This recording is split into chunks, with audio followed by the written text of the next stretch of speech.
Bang! Bonjour à tous. Aujourd'hui, on va regarder un petit peu en détail quelque chose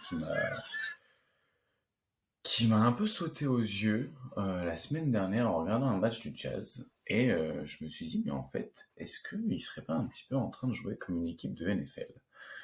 Et autant j'ai deux trois notions en NBA, autant en NFL pas grand-chose, pour pas dire rien. Donc c'est possible que je me fourvoie ou que je raconte peut-être un petit peu des âneries, mais je vais essayer un petit peu de détailler mon propos et voilà, un petit peu voir en quoi ça peut s'inspirer un peu du jeu de NFL, pas dans le sens où ils mettent des énormes taquets, mais plutôt dans le sens où ils jouent avec parfois un quarterback et aussi qui partent un petit peu de situations qui me rappellent un peu les dispositions de NFL. Et c'est ça qui m'a sauté aux yeux dans un premier temps, c'est sur Star et sur Image où clairement on dirait une attaque de football américain qui part d'une même ligne avec sur la même ligne des joueurs qui vont venir faire un écran pour des joueurs qui sont sur la même ligne qu'eux afin de leur ouvrir des opportunités ouvertes pour pouvoir aller dans les différentes end zones. Et ici, les end zones, entre guillemets, au basket, sont les espaces où il n'y a pas de défenseur pour avoir un meilleur accès au cercle, en tout cas s'offrir un tir ouvert depuis le 3 points ou au cercle pour pouvoir convertir. Et du coup, c'est un petit peu ça qui m'a fait penser à ça, parce que là, du coup, on a deux joueurs qui viennent vraiment juste en partant de la même ligne, venir poser des écrans ici et là, pour que les deux joueurs qui sont du coup le quarterback et le receveur puissent en profiter. Et du coup, ça se déroule de la manière suivante, comme vous avez déjà vu l'action. Donc ça, c'est un petit peu le premier truc qui m'a sauté aux yeux. Et la deuxième chose qui m'a sauté aux yeux, c'est un petit peu parfois les actions qui se passent avec une seule passe et en fait tout le jeu se déroule loin du ballon. Et là, c'est exactement le cas sur cette action. Par exemple, si vous avez regardé essentiellement le ballon, vous avez loupé une bonne partie de l'action. Et en gros, l'idée ici, c'est tout simplement, on a un quarterback qui laisse le jeu se dérouler devant lui avec les différentes routes qui se mettent en place un petit peu comme on peut voir en NFL. Donc là, la première route qui va venir ici, c'est Clarkson du coup, qui va venir profiter un petit peu des écrans du coup de Kessler et Markkanen pour pouvoir en fait s'offrir un tir ouvert ici. Le but c'est de déranger et de ralentir Gary Trent Jr. le plus possible, car vu qu'on n'est pas dans Rayman, on peut pas passer à travers les gens. Et du coup, c'est d'ajouter un peu de complexité pour la défense pour offrir un tir ouvert à Clarkson. Donc ça, c'est la première route qui va se mettre en place. Et c'est une route qui ne fonctionne pas.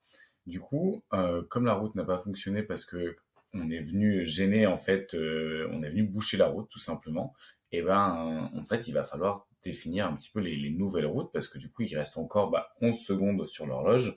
Du coup, il y a différents moyens de faire en sorte que on puisse quand même trouver un accès sur la end zone. Et du coup, là, deux routes vont être commandées, entre guillemets, par le quarterback.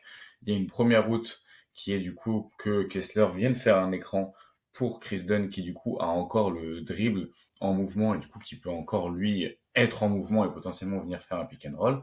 Et on a aussi Markkanen ici, qui commande du coup un exit screen de la part d'Agbaji pour qu'il puisse avoir le corner ouvert et aller dans une autre end zone, entre guillemets, pour s'offrir un tir. Et du coup, si on regarde un peu l'action dans son entièreté, on a du coup Chris Dunn vraiment dans le rôle du quarterback avec la première route qui se met en place, qui ne marche pas, et les deux autres routes qui s'ouvrent ensuite. Là où c'est intéressant, c'est qu'en plus, ils peuvent jouer avec plusieurs quarterbacks. Hop.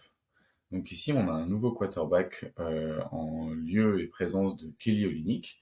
Et du coup, encore une fois, vous voyez, il commence pas son dribble. Du coup, ça veut dire qu'il aura toujours la possibilité un petit peu de bouger si jamais les routes ne se mettent pas en place et qu'il faut partir sur quelque chose d'autre. Ça, c'est hyper important du coup d'avoir toujours la possibilité de dribbler suite à ça, parce que du coup, ça force la défense à lui laisser un peu d'espace, alors que si le dribble était mort, il pourrait être pris à deux et du coup ne plus pouvoir envoyer de bonnes lignes de passe. Donc vraiment, le but, c'est d'avoir la possibilité de regarder les routes, les mouvements loin du ballon qui se mettent en place, tout en étant possible de, si besoin, rester mobile pour pouvoir justement attaquer l'espace d'une autre manière. Donc c'est là aussi où ça se rapproche un petit peu du football américain, où le quarterback n'est pas seulement capable de passer la balle, mais il peut aussi, lui, attaquer l'espace devant lui. Et là où ça ressemble un peu aussi au football américain, c'est que football américain, j'ai l'impression qu'un petit peu il y a des routes connues qu'ils utilisent un petit peu de manière plus régulière et aussi des façons un petit peu pour piéger les défenses quand ils sont trop habitués à ces routes. Et une des routes que le Jazz utilise beaucoup, c'est une strong motion souvent, donc on va regarder un peu plus en détail. Donc normalement, c'est souvent à des moments où on a un joueur dans cette zone qui est plutôt un shooter et qui viendrait profiter un peu des écrans ici. C'est ce qu'on a vu dans la première action avec Claxton aussi et Chris Dunn qui était positionné là comme quarterback. Mais là, on va voir que au final, les poseurs d'écran vont être ceux qui vont jouer les rôles du receveur. Là, on peut s'attendre en fait à ce que le receveur ce soit Clarkson, mais en fait, pas du tout. C'est plutôt, du coup, ces deux joueurs-là qui vont jouer le rôle du receveur. Et c'est ça qui est intéressant aussi au basket comparé à la NFL, c'est que il y a un peu plus de variété, à mon sens, hein, de ce que je connais du football américain, dans les personnes qui peuvent recevoir la balle. Et du coup, ça permet d'ajouter encore plus de complexité, où là, en fait, les poseurs d'écran deviennent les joueurs qui plongent au cercle et qui offrent des possibilités. Et du coup, si on remonte un peu l'action du coup depuis le début, donc elle se met en place, c'est marrant, on retrouve un petit peu la ligne dont on parlait tout à l'heure. On la retrouve ici, on va la retrouver là aussi, exactement. Et là, je trouve que c'est intéressant aussi parce qu'on voit un petit peu l'utilité d'avoir aussi une ligne à certains moments. C'est parce qu'une ligne laisse à penser qu'il va y avoir beaucoup d'espace à un autre endroit. Et en fait, le but du basket, c'est d'avoir ces zones-là qui sont complètement vides pour pouvoir les attaquer. Donc tout le but du spacing est comme quoi, au final, là, on n'a pas de joueur vraiment derrière la ligne à 3 points, donc c'est rien à voir avec le shoot making, et pourtant on s'offre quand même beaucoup de spacing. Donc voilà, je l'ai coupé, je vous la remets en entier.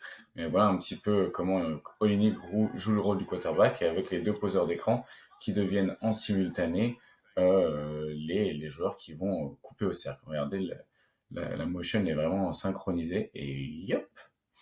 Donc voilà, ça c'est un dernier truc qui m'avait bien plu et ce que j'aime bien, voilà, c'est un petit peu toutes les routes qui peuvent se mettre en place et je vous en montre une dernière où on repart en gros encore une fois ici de la strong motion. Donc regardez bien, on a les deux écrans, mais en fait il va pas prendre les deux, il va jouer autrement.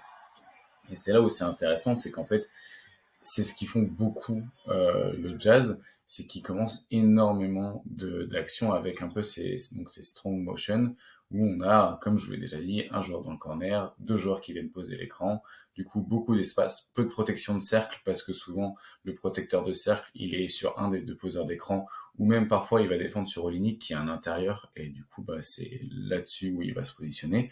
Donc c'est vraiment un set qui permet d'avoir un cercle qui est ouvert et accessible. Et en fait, ici, on va avoir une route qui est attendue, qui est la route que Clarkson prendrait pour venir ici et récupérer le tir. Mais on va voir qu'en fait, les routes qui sont utilisées ici, c'est pas exactement celle-là. En fait, la route qui va être utilisée, on a la route de Clarkson qui va en fait prendre le premier écran du coup de Chris Dunn, mais pas prendre l'écran de John Collins, et du coup qui va venir se placer ici.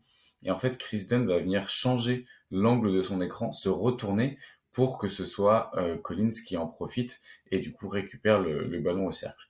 Et donc en fait là voilà, au lieu d'avoir le receveur attendu qui est Clarkson, le vrai receveur était en fait le poseur d'écran qui en fait ne pose pas d'écran parce qu'il va juste profiter de celui de Kristen. Donc je vous laisse regarder ça, comment ça défile, et ensuite je pense qu'on pourra s'arrêter là un petit peu pour l'analogie NFL-NBA avec le Utah Jazz. Mais je trouvais ça intéressant parce que ça reste une équipe qui joue du coup sans créateur. C'est une équipe qui joue surtout avec beaucoup de systèmes loin du ballon.